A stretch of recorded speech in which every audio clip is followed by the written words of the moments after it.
My name is Jane Modhoni. I'm 15 years old. I used to live in Naivasha, at Naivasha in a place called Kongoni.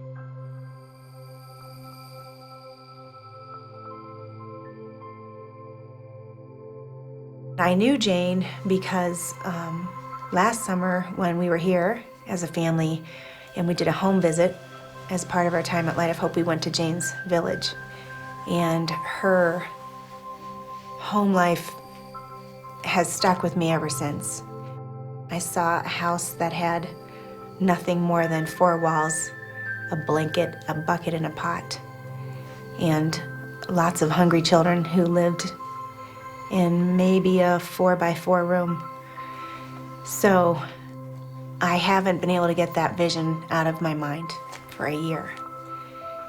And it was really that experience at Jane's house that was the impetus for me becoming completely impassioned with this ministry.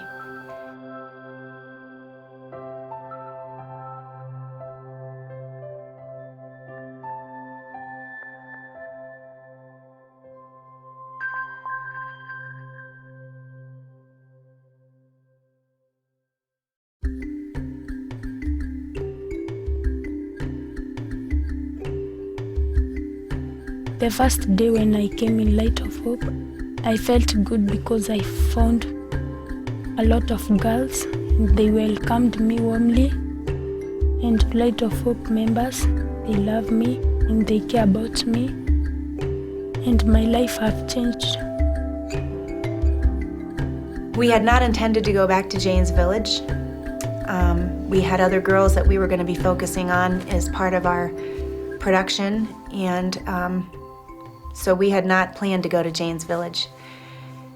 And then Jane yesterday came to me, I don't know why, but sat down next to me in the field at Light of Hope and said, her words to me were, "I'm ready to share my story." I knew it would be difficult for her to share, and I said, "You don't need to tell me all the hard parts. Just tell me what you feel like you want to tell me." And she said, "I want to tell you everything."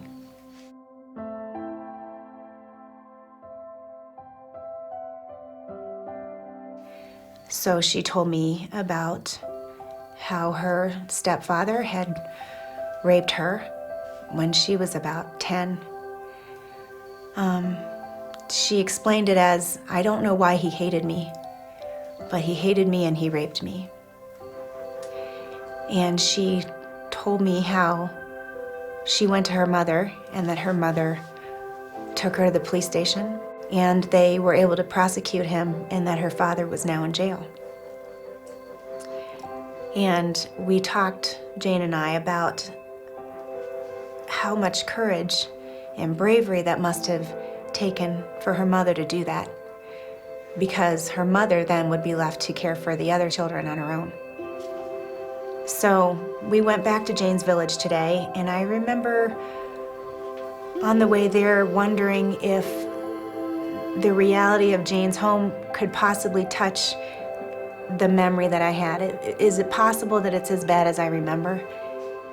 So when we arrived in Jane's village, we pulled up to her 4x6 shack on the side of a busy road, and we were greeted by a locked door and no family. So we got out of the car. Jane immediately went to look in the neighborhood or the village for her family. She found out that her mother was working in the market, but she went off to find her siblings. And one by one, they came from behind buildings or behind trees, or I don't know where they were, but they were living on the streets. They were not together. They were in separate places.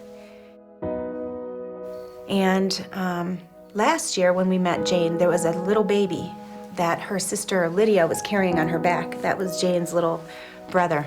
And I didn't see the baby. And after a few minutes of Jane greeting her sisters and brothers, we were behind her house, and Jane said to me, "The baby, do you remember the baby? He passed." And that was when she found out. And we wanted to give Jane a chance to be with her whole family, so we paid a driver, a man on a motorcycle, 300 Kenyan shillings to go find her mother in the market and bring her home. And meanwhile, we're looking at this scene of these children running around the neighborhood with no ability to get into their house.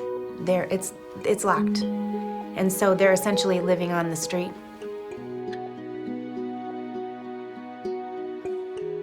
So when her mother eventually came, Jane and her mother greeted each other warmly, and she went into the house, immediately unlocked the door and went in the house.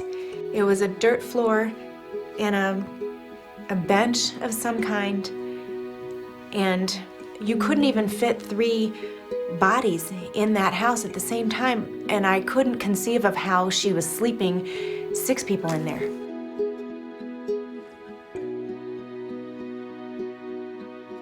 And meanwhile, Jane's brothers and sisters are realizing that she's going to be leaving soon, and they're crying.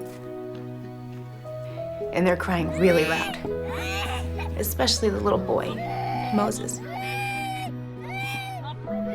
And when Jane got in the car and her brother's crying,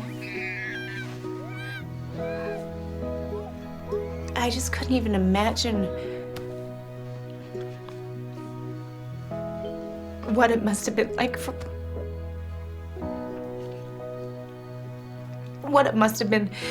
for her to leave them there. I mean, she's going home to Light of Hope. She has a bed, she has clothing, she has food, she has friends, she has faith, she has hope, she has healing. And she's leaving her siblings in that. So that the idea of wondering how Jane's gonna sleep tonight, knowing that they're still there, that's what's really hard for me.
Maybe you'll never meet Jane.